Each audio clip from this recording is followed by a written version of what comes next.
open our tender hearts to the mystery that we call God. We are here this morning to remember all who were forgotten. May we be archivists of suppressed histories, of people who were silenced by powers that denied their legitimacy. And we are exhaling again. Those powers often tell us that we are strong enough to deal. So we tell ourselves things like, Uvalde strong. A decade earlier, we declared Sandy Hook strong. We used to say Katrina strong, and now Hawaiians are saying Maui strong. And we exhale. Today, NATO is proud to be as strong as ever, maybe giving an advantage to Ukraine. 30 years ago, the Gulf War was started by a coalition of nearly 40 countries. They were so strong. But here we are today, knowing that we are not always as strong as we imagine, with faith that rests in recognizing how weak we are. We are unashamed of who we are. Because you once said, my grace is sufficient for you, for my power is made perfect in weakness. That is why, for Christ's sake, we delight in weaknesses, in insults, in hardships, in persecutions, in difficulties. For when we are weak, then we are strong. These days, we can feel so weak and defeated and out of breath. We're still catching our breath from the gut punch of coronavirus. And we feel a political and social unknowingness. We live with questions about today and what will later be our children's today. And we exhale, because after we sigh, we can breathe again. So we breathe, because conscious breathing is our prayer. And to pray is to not lose heart.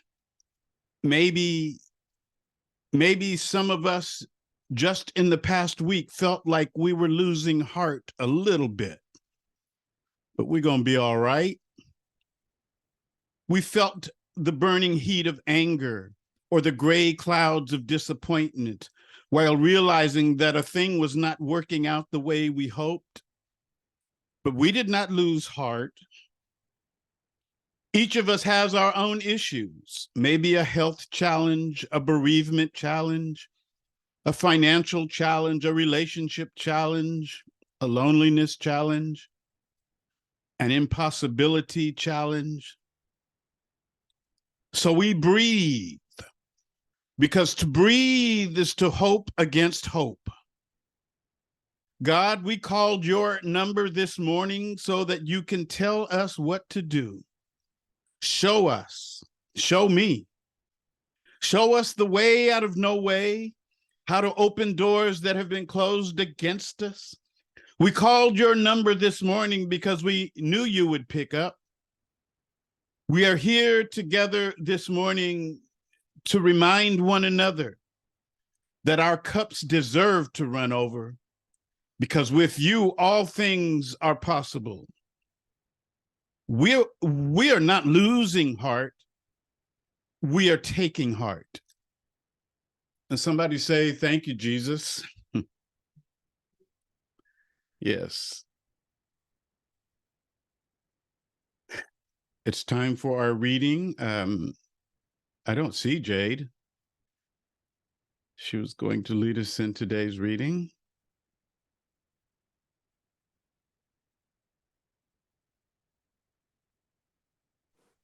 Do we have a volunteer? I can do it if you want. Oh, okay, go ahead, Caroline. God blesses those who work for peace, for they will be called the children of God. People who do not quarrel have peace. When there is peace, there is a good life. Be strong in the Lord and in his mighty power. Put on all of God's armor so that you will be able to stand firm against all strategies of the devil. For we are not fighting against flesh and blood, but against evil rulers and authorities of the unseen world, against mighty against mighty powers powers in this dark world, and against evil spirits in the heavenly places. Therefore, put on every piece of God's armor so you will be able to resist the enemy in the time of evil. Then after the battle, you will still be standing firm. Stand your ground. Putting on the body armor of God's righteousness. For shoes, Put on the good news. You will be fully prepared. In addition to all of these, hold up the shield of faith to stop the fiery arrows of the devil. Put on salvation, your helmet, and take the sword of the Spirit, which is the word of God. Pray in the Spirit at all times and on every occasion. Stay alert and be persistent in your prayers for all believers everywhere. Fix your thoughts what is true and honorable and right and pure and lovely and admirable.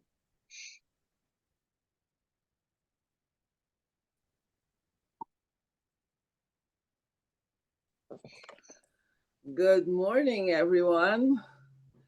It's Sunday, August 13th, and it's also International Left-Handers Day, so let's be mindful of our left-handed friends, because most of the world is set up for us right-handers.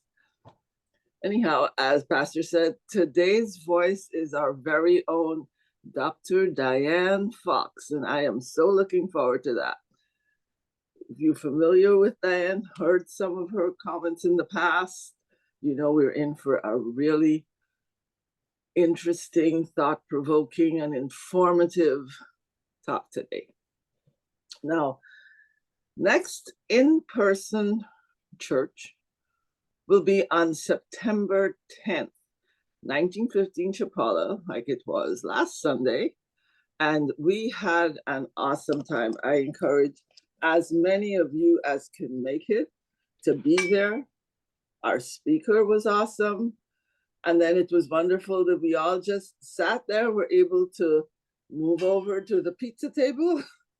And I mean, there were so many really great conversations and we were able to just kind of hang out with each other. It was really good. So next time is going to be September 10th. And I need to let you know, by popular request, I will be cooking Guyanese cook-up rice. I will say that some form of peas and coconut milk are involved. So come on and join us if you can. Now, this Wednesday, Jesus Collective welcomes everyone, including you, your guests. And we really do have wonderful, inspired conversations we share. And it's just a really good bonding, sharing time for everyone. So I encourage if you can make it, to make that the same link at 7 p.m. Now we also thank you for giving.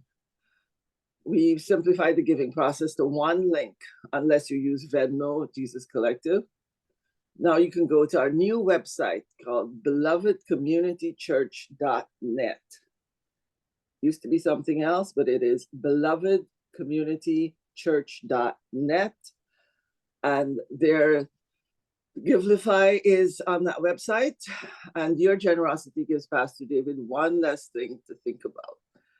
And also I don't have to worry about whether I can write check or not or something. So we thank you for that. And Julia put the link in the chat.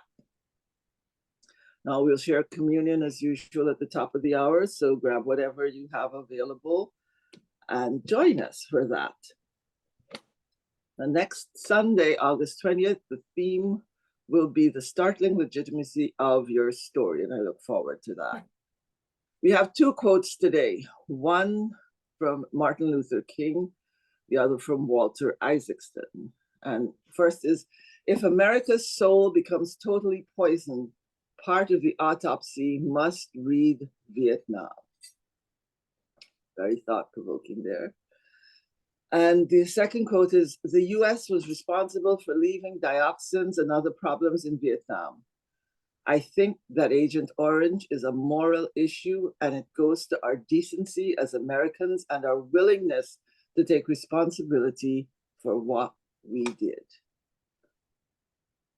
Food for thought. Now, hang on to your seats for Dr. Diane Fox. Thank you, Sally. Why? You know, just for the record, this past Thursday, something that was confirmed by President Jimmy Carter, August 10th, is Agent Orange Remembrance Day. But what was being focused on at that point was how many people in the U.S. military had been affected by this. But Diane takes a more holistic look for us. She spent 10 years in Vietnam, in fact, working as a teacher, writer, and researcher from 1991 to 2001. And Diane, for me, has also this distinction. She's the only person that I know who was in New York at Riverside Church, April 4th, 1967, when Dr. Martin Luther King made his speech Beyond Vietnam, which arguably is the most read speech of his. Now, I have a particular fondness, especially as a clergy person, for Letter from a Birmingham Jail. And of course, very popular as I Have a Dream, but that's not a written out speech so much. You know, it's known for, you know, the oratorical aspect. But Beyond Vietnam is classic, and many of you have participated in readings annually on April 4th. Diane was there. But it wasn't just an event for her, it was part of her lifestyle as a young woman. And I'm going to read the words to the song that she wanted us to hear, titled I Will Go See, and we will listen to it as it's sung in the language of Vietnamese people. When my country is at peace, I will go see cities cut with tunnels, see roads pocked with craters. When my country is no more at war, I will go see the greening graves of friends who have just died. When my country is at peace, I will go see bridges blown up by mines, see the stake-filled ditches and machete traps. When my people no longer kill each other, when children sing rhymes in the streets, when my country is at peace, I will go without stopping from Saigon to the highlands, from Hanoi to the south. I will join the celebration and try to forget the sorrow of our land. When my country is at peace, I will go see the mournful cemeteries, see headstones rise like mushrooms when my country is no more at war. Mothers will search the mountains for their children's bones. When my country is at peace, I will go see villages turned to barren fields, see jungles scorched and burned. When my people no longer kill each other, we will meet in the streets and share our smiles. Let's listen.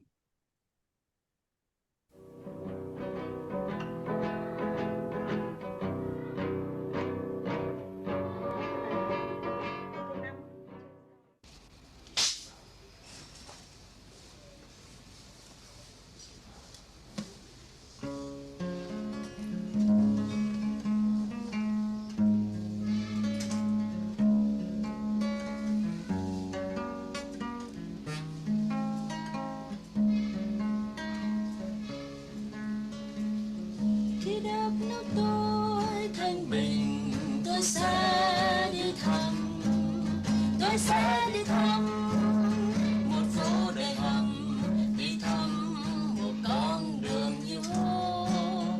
Khi đất nước tôi không còn chiến tranh, bạn bè mấy đứa vừa săn ngắm hồ. Khi đất nước tôi thanh bình, tôi sẽ đi thăm, tôi sẽ đi thăm làng sống thần đồng, đi thăm từng khu rừng trái nắng. Khi đất nước tôi không còn giết nhau, mọi người ra phố mời rao nụ cười.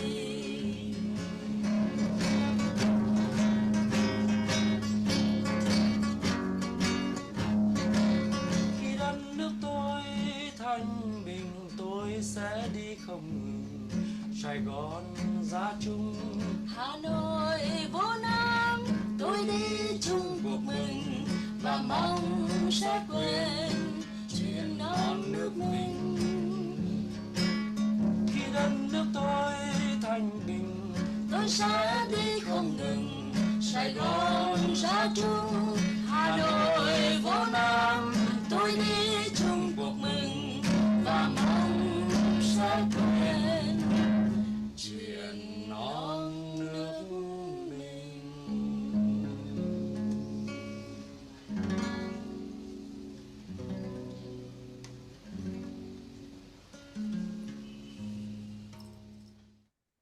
And now we have this picture of a family surrounded by community, which I'm going to ask you to just look at this as I introduce Diane. For over half a century, the Vietnamese people have endured the harmful legacies of Agent Orange, the toxic herbicide used by the American military as a type of chemical warfare. While scientists and politicians continue to debate how to best address its human and environmental consequences, the nearly 3 million Vietnamese whose lives have been shaped by its lingering effects have been largely left out of the conversation. To understand how Agent Orange has impacted the lives and livelihoods of everyday Vietnamese people, Diane Niblock Fox, PhD in anthropology, interviewed families and individuals living with its after effects across the northern, central, and southern regions of the country. In powerfully written prose, Fox captures the personal accounts of villagers as they describe caring for loved ones with chronic illnesses and disabilities and their attempts to secure medical and financial assistance. Diane's book, which is a new book, titled Living with Agent Orange, also chronicles the moving stories of rebuilt lives, of family and community support, and of the overriding power of the human spirit. No, it's not 12, 14. So here is Diane Fox, everybody. Yeah, let's welcome her. Thank you. I was thinking about how we've been sharing our stories in the past few weeks and how those stories are intertwined with other people, other places, other times. And that's what you've already told enough about me. But what I'd like to share with you today is one of those stories of the people that I worked with the Red Cross, interviewing families, again, north, center, south of Vietnam, all similar stories, different regions, different politics, and there's stories that may well link people here on our Zoom screens, people who've had relatives, friends impacted by war, impacted by exposure to toxic chemicals. You may think of those stories as I read, and I'm going to read because I want to stay close to the words of the people that spoke to me. But I hope there'll be time at the end if you have similar stories, if you have related stories, that you will be able to share them as well. Okay, you've given the background that I was going to give. That's great. I can jump right into the reading the story. And again, I will be reading. And Pastor, if you could put up, I don't know if this works technically, but if you could put up the picture of the people instead of my face, it's the people who are really speaking this story. That would be great. Will that work? Yes, go ahead and start and we'll work on that. Okay, all right. Yeah. So this particular story I owe to my friend Janti Lang, who was working with Save the Children and was from the province of Taiping. She, in her capacity of working with Save the Children on maternal and child health, and simply because she grew up in Taiping, she knew the stories of many people living there. This is a province in the north of Vietnam. And I first thought, oh, in the north of, obviously, this is not possible. This is not real. It was in the south. It was the south that was affected. And yet, if American veterans who were there 1 year can be compensated now, veterans from the north of Vietnam who were often in the south 10 years, why should they not also be suffering from the same? So with Lang, we drove from Hanoi to about 3.5 hours south. The Red River flows and opens up into a rich, fertile delta in Taiping. Rice fields as far as you can see. So I'm now going to switch to reading. We drive deep into the delta through rice fields that stretch green as far as the eye can see, into the cold, gray winter drizzle. At a small town, we turn off the paved road and follow a dirt lane to where it dead ends at a dike. From there, we walk a kilometer or so across the top of the dike, along a narrow path bordered on both sides by rows of lettuce and aromatic herbs. Tall trees protect the greens from the withering sun of other days. Ducks swim in the water channeled at the base of the dike. Chicken cages dot its banks. When we arrive at Mrs. Ha's home, and here let me stop just to say, Mrs. Ha is the woman in the pink sweater in front. Her husband, Mr. Bing, is on the right in the blue vest. Her daughter, she is embracing, and her brother is in the red shirt at the left of the picture. So when we arrive at Mrs. Ha's home, she is cooking lunch over an open fire in the detached kitchen. They had expected us earlier, but we were late, and since there was no way to telephone to or from the village, the family had gone back to work, thinking our plans had changed. Mrs. Ha's husband, Mr. Bing, had gone to the communal warehouse to get rice wine to sell in the village, and Mrs. Ha had returned to preparing the family meal. She asks us to wait for her husband's return to begin the interview. As we linger for a moment in the courtyard, family and neighbors begin to gather. An old man, giving me a sideways glance, tests my Vietnamese. "What is this in Vietnamese?" he asks, gesturing with his chin.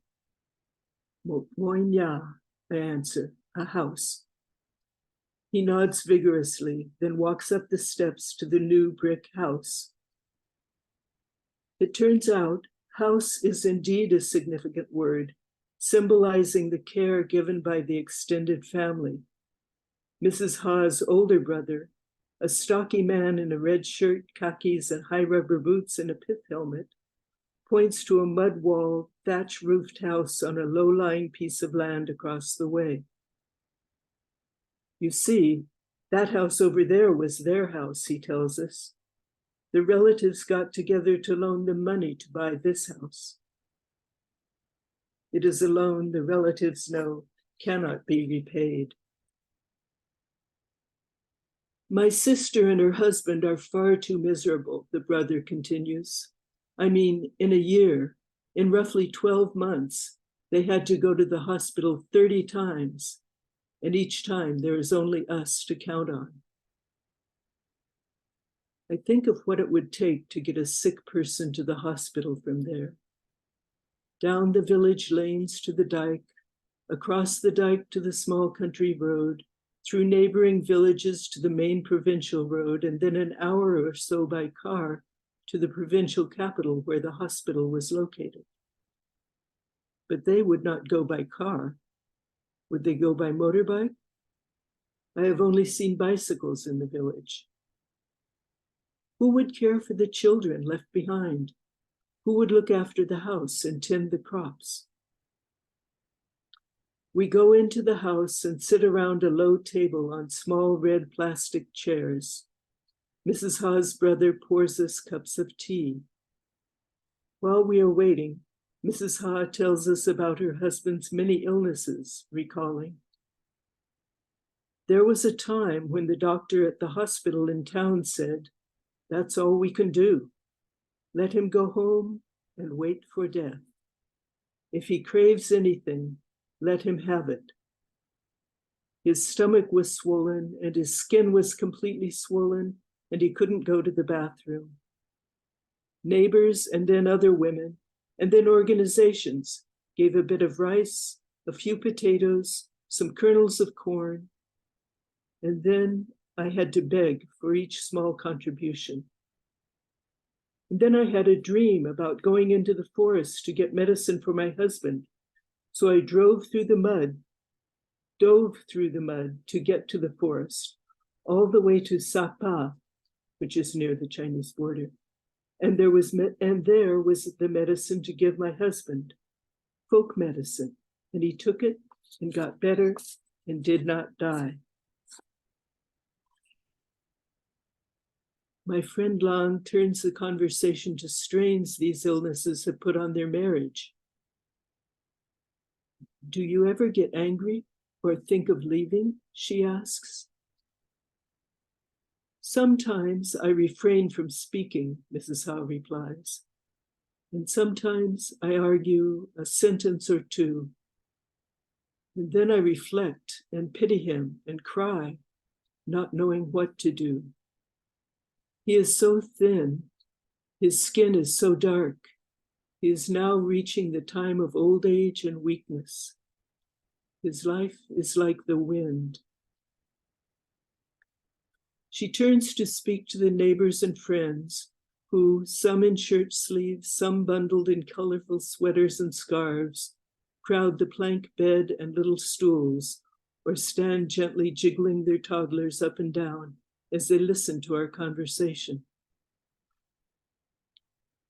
When you are happy, she asks them, do you think you can stay that way forever? We can't be miserable forever, uncles and aunts, grandmothers, can we? That's right. That's how I have to encourage my husband. Mr. Bing comes in, a slight, serious man wearing a blue woolen vest over long-sleeved shirt and faded blue cotton pants. On his feet, a pair of plastic sandals. He tells us that in 1972, before the Paris agreements, he was a special forces soldier in reconnaissance in Taining, a heavily sprayed region in the south. Where he was stationed, the trees were denuded of leaves. He lived in tunnels, bareheaded, barefooted, bare-chested. Another man interjects, camouflaged by spreading mud on his body. We saw 200-liter barrels with yellow stripes, Mr. Bing tells me. They had 3 yellow stripes. We had only been through high school, so we could only read the word Ziosine or Diosine or something like that. Well, this is a recalling what was not so. While rusting barrels of discarded chemicals are still being unearthed, and soil permeated with chemicals is still causing deaths, this is likely a misreading of the past based on present concerns. Could the words have been do not, or perhaps danger? That's an aside. Mr. Bing continues. At the time, we thought whoever died, died at once, and whoever lived, lived whole. He came home with many of the diseases now recognized as possible effects of exposure to dioxin. Diseases of the skin, of the nervous system, of the circulatory system, of the digestive system. He turns to his wife and tells us, the very regrettable after effects of that war you see in the first fetus my wife gave birth to. My wife, right here. It was a monster in a fairy tale. You know, it didn't have a human shape. And a few minutes after it was born, it died. His lips draw tight, his eyes narrow, remembering. Very, very hard, he says. And my very own wife has many illnesses, most of them women's illnesses. Women also bear the consequences of this war. The couple's second child was slow-witted. He doesn't know anything, they explain. He just turns from side to side. Their third child is a pretty teenager who sits close to her mother's side as we talk, her long black hair draping over a graceful white blouse. She was born epileptic and blind with no pupils. Their fourth son was 16 at the time of the interview and enrolled in school. After her daughter was born, Mrs. Haas said to herself, enough.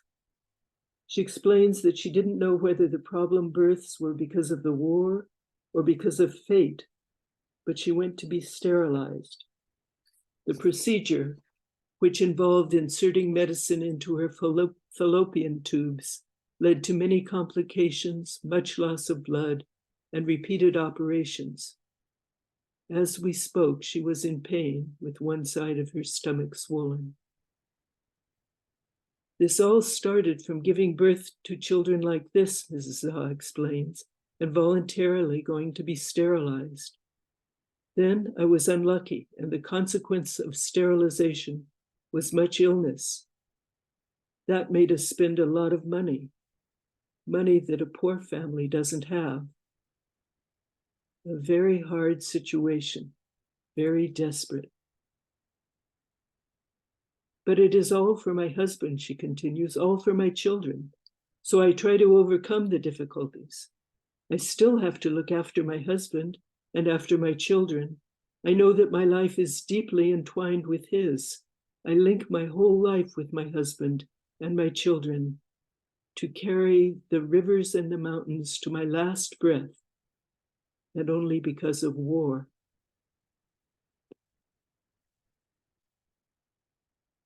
Mrs. Hawes' brother says he wants to ask me just one more question. In your country, he begins, are there children like this? He gestures around the room. I do not understand his implication and cannot answer. Children this strong, this tall, this big, or smaller. One of the women sitting on the bed puts her hand over her mouth, laughs, and exclaims, I've seen on TV. They are big. Vietnamese are the smallest. Mrs. Hawes' brother continues, our life here should be like that of our international friends.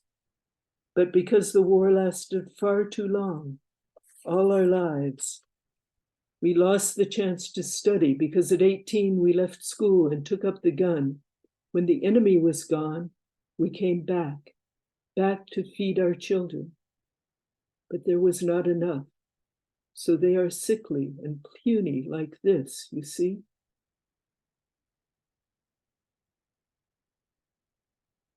These are the consequences of war, Mr. Bing explains. What he is saying is that the consequences of war are very great. Earlier, Mrs. Hawes thanked me and the American government for paying attention to them and trying to help. When Mr. Bing again thanks me as a representative of the American government, I explain that I do not represent the government, that I do not know if the government will help, but I believe ordinary people will. Mrs. Hawes' brother observes, because everything comes from the people, doesn't it? When he sees I am again not fully following his meaning, he explains, because if the people have sincere hearts and make demands on their government, most governments must execute those policies because the government is for the people, isn't it? At the time, his remark puzzled me as it seemed to come straight out of an American high school civics book. Later, I learned that shortly before our visit, farmers in Taiping had rounded up corrupt local government officials and kept them under house arrest until the central government replaced them. Mr. Bing makes this request. I want to ask you to say this to the American people. An unavoidable war broke out between our two countries. In reality, nobody wanted it. Now, both sides understand each other, and the two countries are friends and trade business. He uses a common phrase, close the past and open the future. The two countries circulate goods. They've exchanged ambassadors already. But what happened before? That is, the consequences of the bombs and bullets and of the chemicals outrages the Vietnamese people. Yes, because the result is not to kill a person at once, but the result waits for the children and for the grandchildren. So I really hope the American people, together with the Vietnamese people, will demand that the American government not produce those chemicals any longer. Don't take them to make war with any other country. What is banned by international law should not be used. So stop using them. Yes, not just I myself in particular, or just the Vietnamese people in particular, but the whole world in general opposes these chemicals.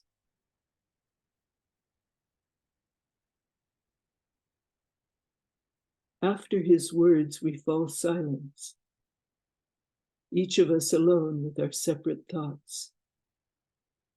Then it is time to pack up and go. Mr. Bing thanks me for trying to help. I respond that it is rather late. Yes, he agrees. If help had come earlier, his suffering would have been less. But I am still here, he adds, and my wife is still here.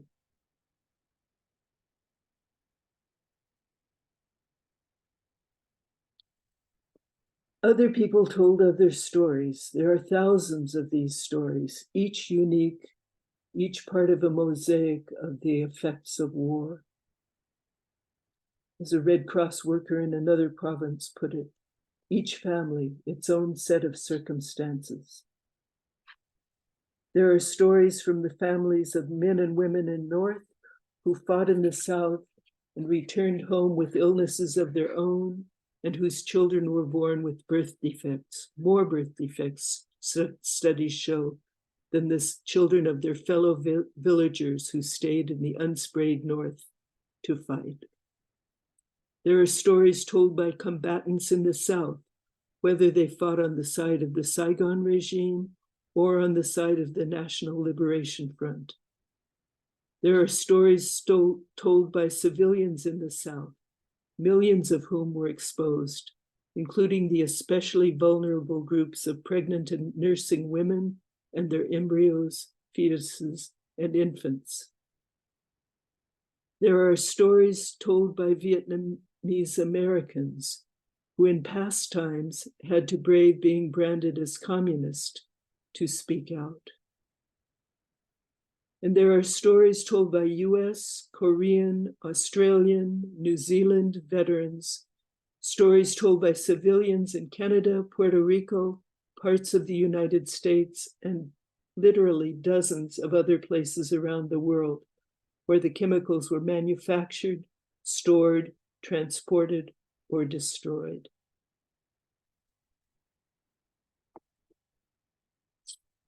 I could leave it there. I could read you a few quotes from other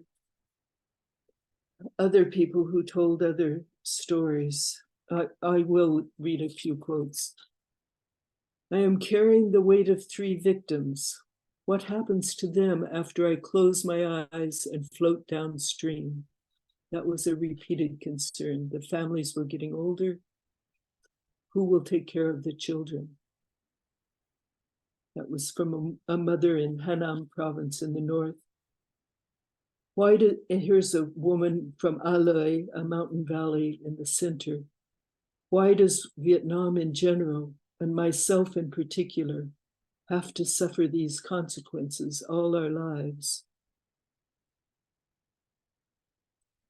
A doctor, a Red Cross doctor in Bien Hoa, in the south. So long, it stretched out so long, from 1954 to 1975, drawn out interminably. Even one day was dangerous enough, but how many years? One day was hard enough to bear.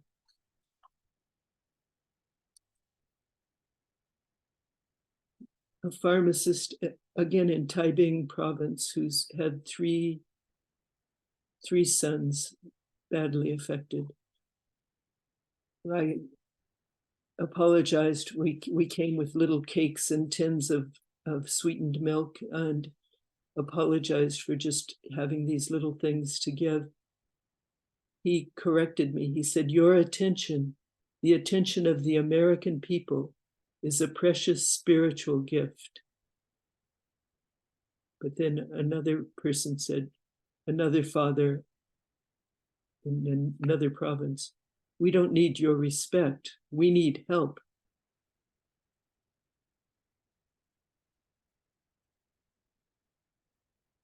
Another mother, now it is 30 years that we ourselves have been living with the wounds of war. We don't know when these wounds will end, but I would like to say through you, an American woman, I would like you to convey to the American government that they should act responsibly toward the people in Vietnam who have suffered from Agent Orange.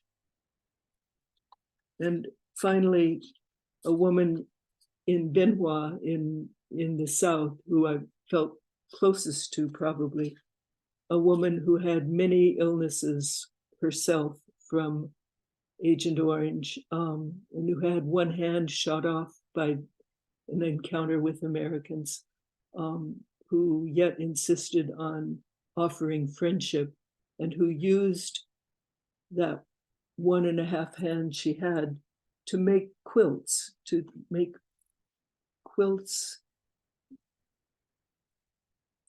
for curtains, quilts for beds. Here's what she had to say. "We must tell it, must put it into the pages of history. It must get into the pages of the history of our country, our generation, of the world. Remember that there is a woman like this with all these stories and one hand lopped off in the war. But remember too that she loves people, she loves her country, and she loves life." I think that's where I'll end.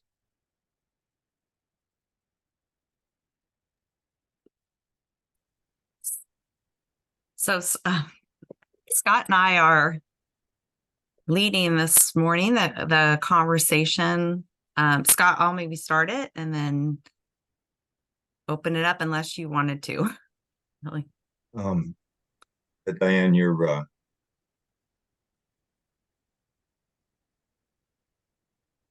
story and writing are really powerful. I feel like you just gave context to Martin Luther King's speech. Context. So grateful.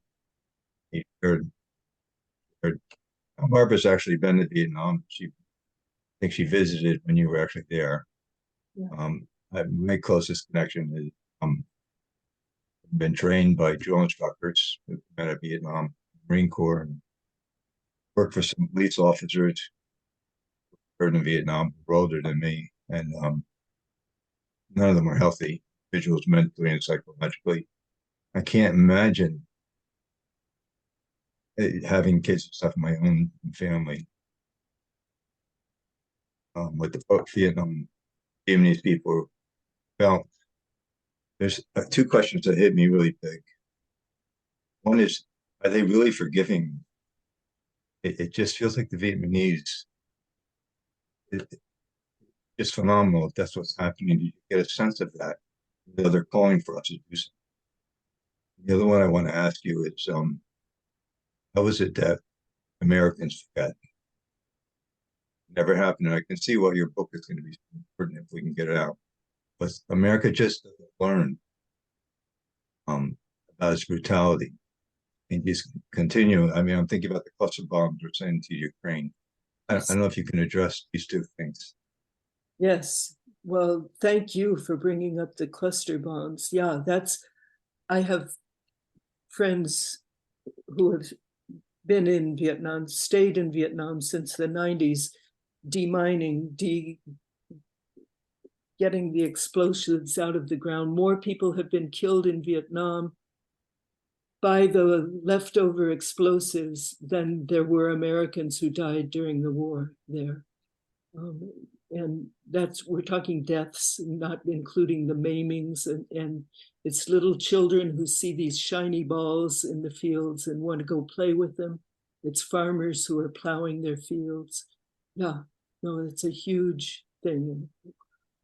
Banned internationally. Why are we doing this? Yeah, it does focus us on ourselves. How can we stop us? You know, we are us. What can we do? Thank you for bringing that up, Scott.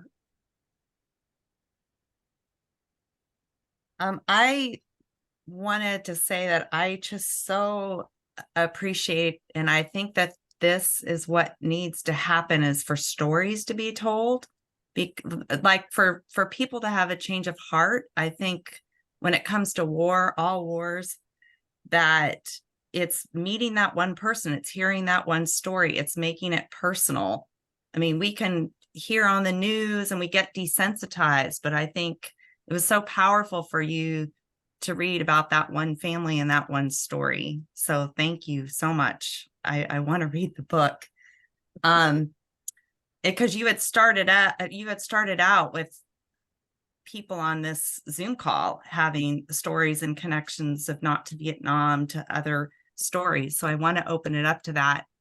I just wanted to say, for me, it's when I was there in 97, I also went with a Vietnamese friend of mine who was returning to Vietnam in Saigon. And so just meeting his family. But the one thing that I don't know if you were able to go to the American Atrocities of War Museum.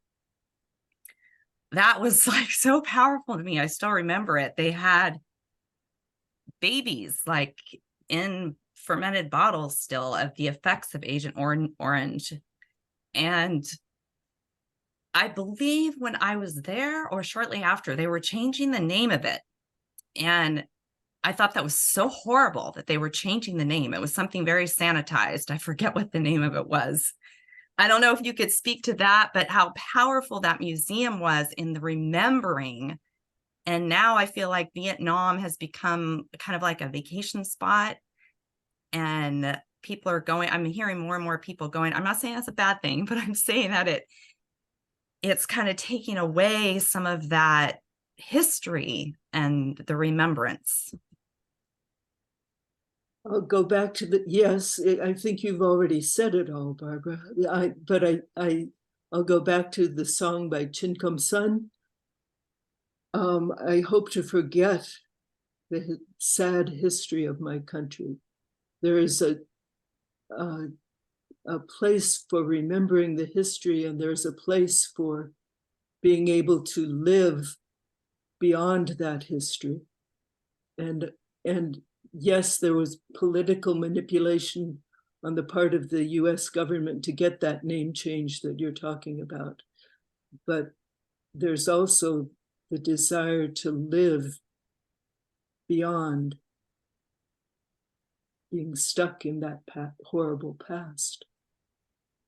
Well, maybe we need the museum moved here with the original name. Yes. That's what we need. Well, yes, actually, yeah. I've thought about that. Yeah. Yeah. I'd like to open it up to other people for comments or questions, or for someone else to share their connection. Well, I don't want to impose, but I told Dr. Dave earlier this week, I said, I don't think it's a mere coincidence that our guest speaker last week was born in Vietnam, our former county health director, Van Del Reynoso. And if she would like to weigh in, that would be great. I do want to say, regarding the cluster bomb issue that Scott brought up, I subscribe to, like some of you, to online news organizations, New York Times, Washington Post, LA Times, and read others. And I can't get over how it's a non-issue in the American media.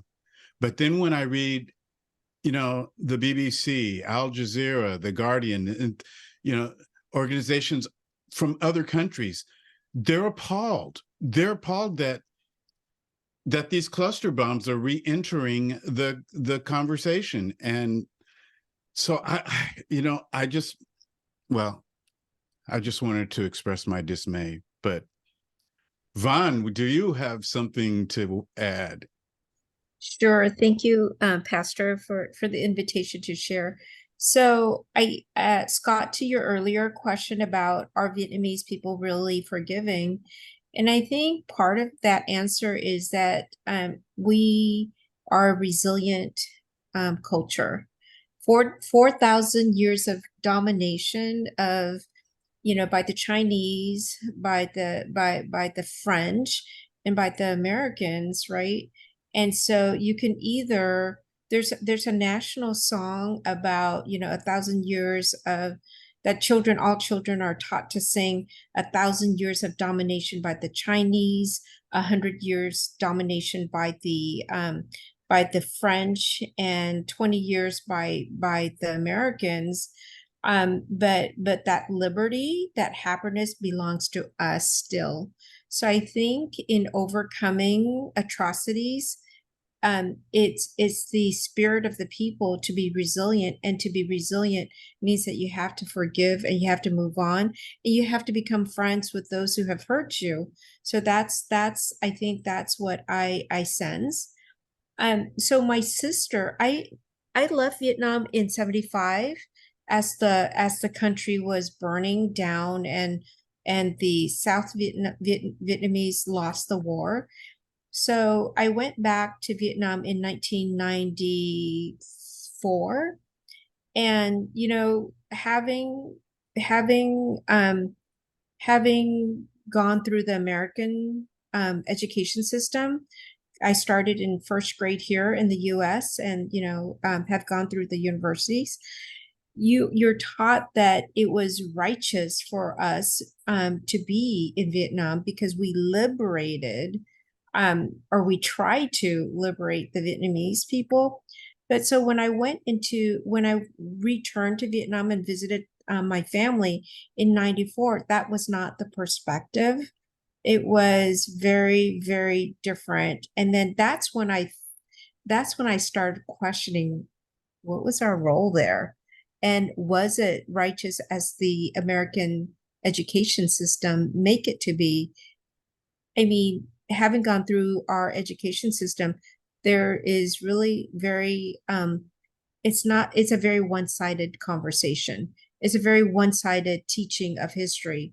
But then when I went to Vietnam and I met with people, Diane, much like the people the villagers that you sat down talk with, you get this different perspective of the American involvement. And it's just really neat to see the resiliency while there's bitterness, because in my own family, I've lost brothers, I've lost countless relatives to the Vietnam War. But because of the resiliency of the culture of the people, they move forward and they make best do. I think that part of the healing for Vietnamese Americans is really being able to support all the people, the children who are hurt, and families who've been destroyed. So I know my own sister, who's now here in the US and lives in Orange County. She, part of her healing is going back to Vietnam every year and supporting a whole village and making sure that the kids who are now adults, who were orphaned during the Vietnam War, get the medical care that they need.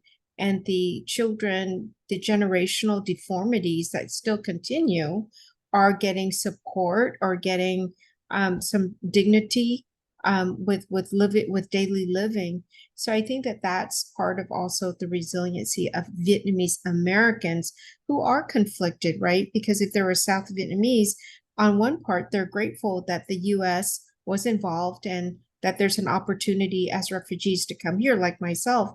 So there's that conflict, but then the realization that liberty or that freedom or that American involvement came at a huge price to the land and the people and the culture. And so how do we as Vietnamese Americans rectify that? And that's by supporting those who are left behind and those who are left holding the bag, environmentally, genetically, culturally, and all that brings. So it's a journey for me, Pastor. I still grapple with my own experiences, and I didn't realize how, Diane, when you were reading that and when the song was playing, I understood all of it, because I speak Vietnamese and I write and read Vietnamese.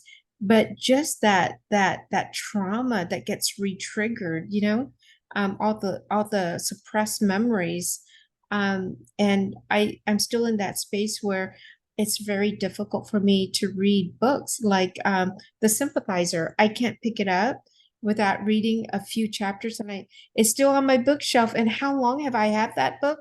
For a long time. So I decided to read The Refugees, perhaps this collection of short stories. is a little bit better, and it'll pave the way for me to eventually really open that chapter of those suppressed feelings and memories and really be able to do something with it. So those are just my random thoughts to share. That's a hard book anyway and yeah, he's got one that I love, which is a can't bring it up right now, but it's a nonfiction and he talks about the dealing with us, them, and how, in fact, anyway, that's another, I'd be happy to talk about that, but I can't talk about it right now because it's not fresh enough in my mind. But it's a wonderful book that his nonfiction book, but the fiction is really hard. All of his fiction. Yeah. Is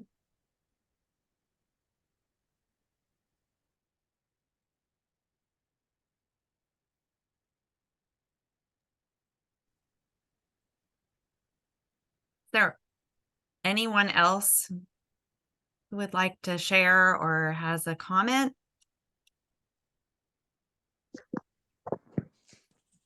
Diane, this is Matt. I just wanted to say, I know how humble of a spirit you have, but I want to acknowledge and appreciate your faithfulness to this project, your dedication to the people of Vietnam and sharing their stories, sharing truth so that healing can happen, and your belief in transitional, transformative justice to take place. And that work is not going to happen overnight. And I know this project didn't. It was a long project, and I'm so excited to see it come to fruition for you. Your dedication and faithfulness to it is really beautiful. Thank you, Matt. Diane, I did have a question. Do you know of any kind of movement or anything happening in terms of compensation in recent history or past history by the government?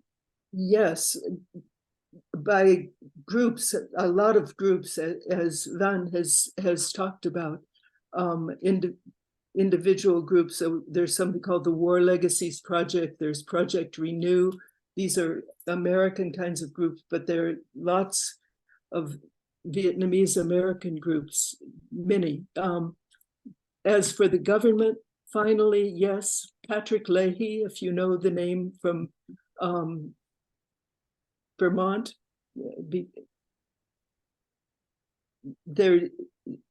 it started military, and it was US veterans who knew what they were looking at and joined pushing the government.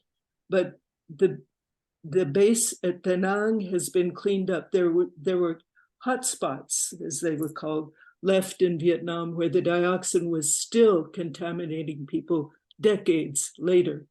And so one of the first steps, America had an embargo on Vietnam after the war, up until 95, I believe, and the 94, 95, and would not lift the embargo would not allow the words Agent Orange to be said, silence that for lifting the embargo. Finally, the embargo was lifted, relations were restored, and then America started talking about Agent Orange, and the government now,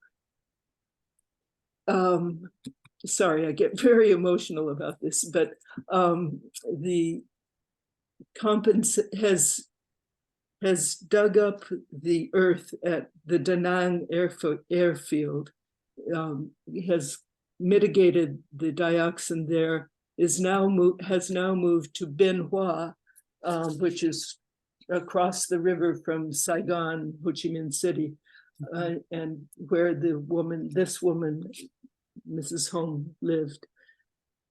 There's a 77,000 gallon spill into the drinking water of the area, or into the ground of the base in Bien Hoa, which then fed off into the drinking water.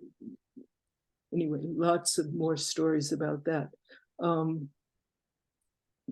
The US is cleaning that up, joint military to military. That was one of the first contacts when the reestablishment of relations was this military to military cleaning up of these two bases, their other bases, because there was the spraying, and then there was around the perimeters of the military bases, there were intensive spraying and respraying that permeated the land as well as the spills. Anyway, yes, so there is some compensation, and there's compensation for, again, the US can't quite bring itself to say we're compensating for Agent Orange, but they're saying for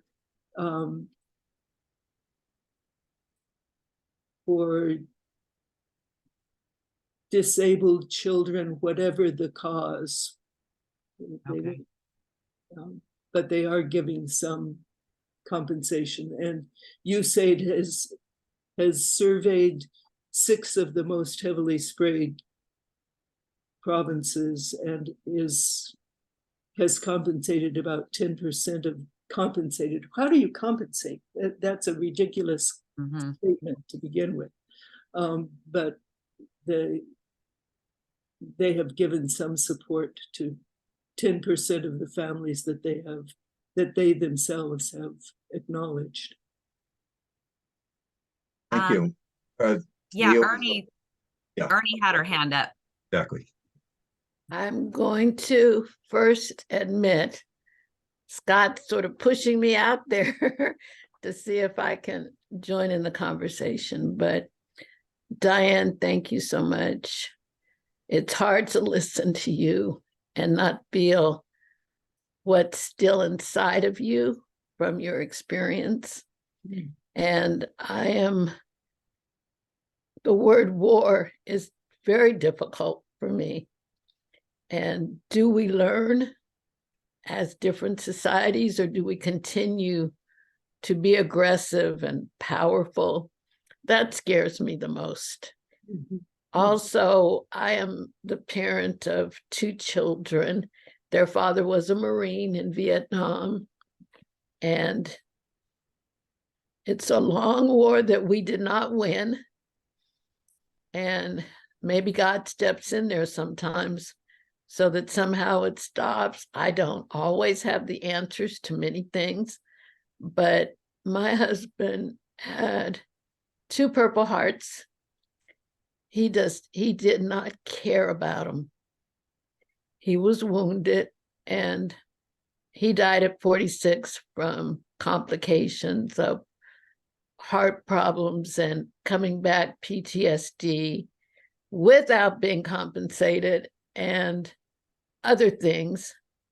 Also, his disabled son has lost his benefits, which I trust we will eventually be able to fix, or something will happen that will be God speaking more than just man speaking. But I like to always think, as somebody said, and it was probably Barbara or whoever, if I forgot, sharing our stories little by little are big. And if it doesn't get better for 2 more generations, we won.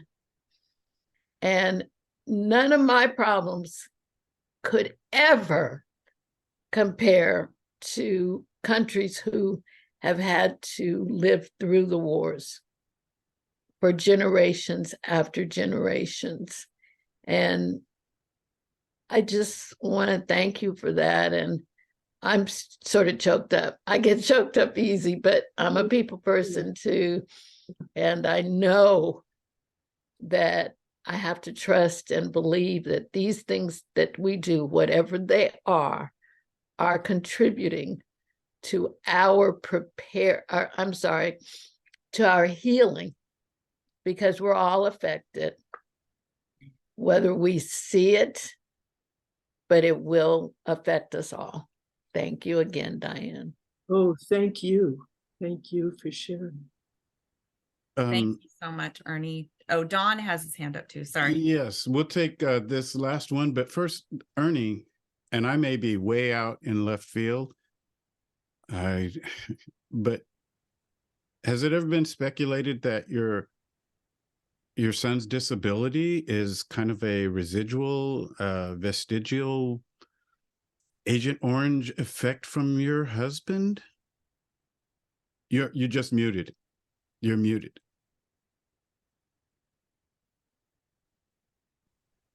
It has, but I am so deeply scarred by many experiences when I was younger, childbirth, all of that. I don't move very well. I don't follow up very well. I'm tired of trying certain things, but I'm still a work in progress. And there have been other things that have been painful just by what we do in this country in helping us to heal, who have never even been immediately in the atrocities. But my son was, it's more complicated in the sense that he was also a breech birth. So that can compromise people's decision when it's coupled with money. And it does do that. So thanks. Well, that's a whole, well, that's, we could have another conversation. And finally, Don. Good afternoon. Yeah, we were having a couple of audio issues at the beginning, so just I missed some of it. But what does restoration or compensation or whatever look like? Because you can look at it right now, we're still paying Micronesia for what we did to them with the testing of the bomb there. And you'll see it in this country alone with them poisoning the ground and the water system. Like in, you can go from Camp Lejeune, North Carolina, to Georgia, to Alabama, to Flint, Michigan. I mean, what does restoration or compensation or look like? And me personally, I think in Vietnam, they're very resilient people. And I look at them like how Korea, because when I was in Korea before the Olympics, and how they started thriving afterwards with, I mean, you see their cars everywhere, Honda, Kia. And I remember going over there, when I was over there, over here, nobody never even heard of that. But all you seen over there was Daewoo and Hyundai. And now you have the same thing with Vietnam coming to this country, building their plants, the VinFast and stuff like that here in this country with the electric vehicles. But how much more can this country do for other countries like that when they can't even fix the problems for poisoning the water system and the ground system here? And like what me and my sister-in-law was talking about yesterday about certain places in Oxnard, wondering why I lost so many classmates through cancer. And in one section of Oxnard, like Lemonwood, where they built on top of those fields and stuff like that, could that be part of the reason for that? Just something to throw out there.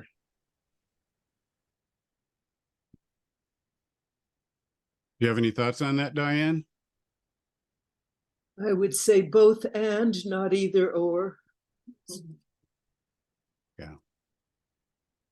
And, there are abundant resources.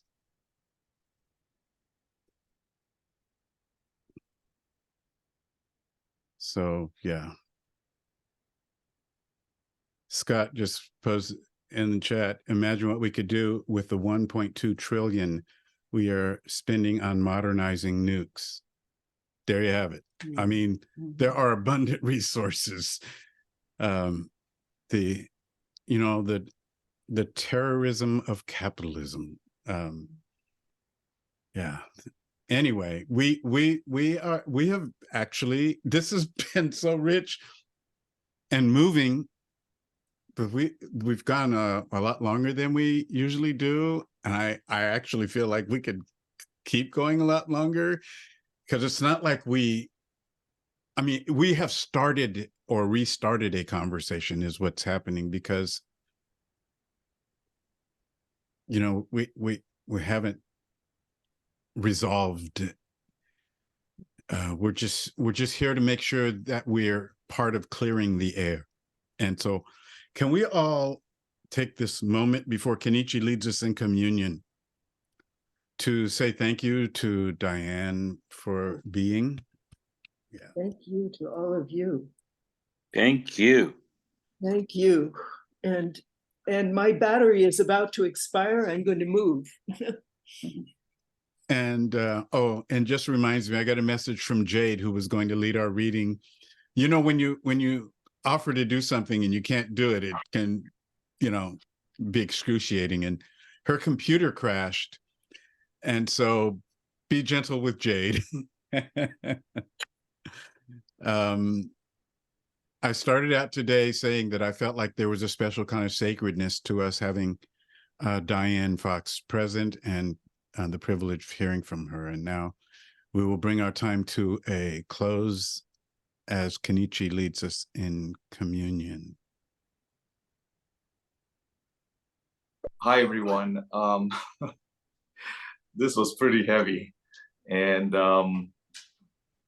I was having a side chat with Sayuri along the way, because these are the things that we talk about, especially that involves Japan, the nation of Japan, and its current politics, historical politics, involvement in war and so forth, but also America's involvement in our country via Okinawa and other places, and how military has trashed the environment. Nothing has changed. And then Japan, what have we done to Korea, for instance? And Sayuri was reminding me about, oh yeah, many Japanese love to go to Korea now. It's same, it's a vacation spot. They like to go and watch the K-pop bands, and these historical narratives are pretty much erased. And the Japanese government is also seeking to make sure, attempting to erase that and keep it erased, so to speak. So as we, but anyway, as we're coming to the Lord's table, through, everyone who shared so richly here, of course, Diane and others, the personal experience narrative. And I think we all agree that this narrative, this story must get out. And I could not but help to recall that the Christ, when the Christ was crucified, it was open. It was way out in open for all to see. And in demonstrating the senselessness, and as we have said multiple times, the absurdity of violence, human propensity towards violence, using force to suppress. It's affecting the oppressor, the violent person, as well as those that are the recipients of that. We are all connected, and I think that's one of the crucial lessons that the Christ was showing, and not only that, but to open another way, to say there is a way to live out this humanity, this whole experience, and this expression of humanity in one human race. And I want to encourage us as we come to the Lord's table, and as we now take the symbol of his broken body broken for us. This is Christ's body broken for us. Let's take.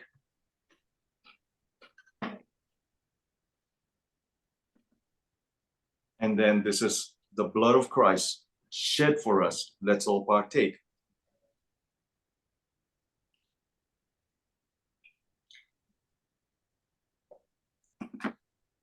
That we are jointly uniting our hearts, faith, spirit, breaths together with the movement, the universal movement of Christ that's always been there in the rebirthing of the human race. Amen. Thank you. Thank you, Kenichi. I was